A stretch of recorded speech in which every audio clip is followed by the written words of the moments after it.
Ukraine's President Volodymyr Zelensky has accused Moscow of further war crimes after a missile attack on a residential area far away from frontline fighting in the Donbas region. Ukrainian officials claim 3 Russian missiles have killed 22 people, including 3 children, in central Ukraine.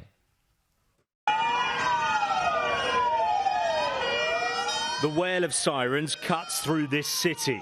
This act of violence once again proving there is no place in Ukraine that is safe from Russian attack. Many here were killed, including children.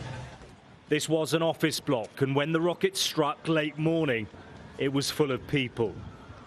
Authorities say nearly 100 others were wounded, many of them seriously. As fire crews damped the flames, those caught up in this atrocity could only pray for their friends and loved ones. Друзі, ми зараз знаходимося в Вінниці. На жаль, під час ракетних обстрілів частина нашої команди знаходилася на головній площі. Всі вони ранені, 2 зараз борються за своє життя в операційних. Vinnytsia is hundreds of miles from the Donbas, where Russia's war machine is focused. It has not seen major attacks since March, and until now, a sense of normality had been returning to these streets. Ukraine's government has called this an act of terrorism and a war crime.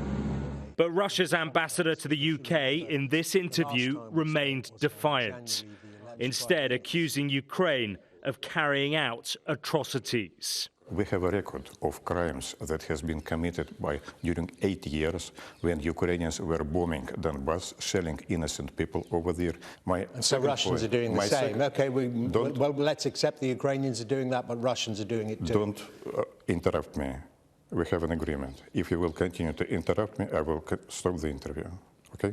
Well, I just wanted to make the point that you're accepting that war crimes are taking place, that you're accusing the Ukrainian side. Perhaps it should be for a court to decide about the Ukrainians and the Russians when it comes to war crimes. As I have said, we have a long record of Ukrainian crimes committed after coup d'etat over there. The death toll here is expected to rise in the coming hours and days.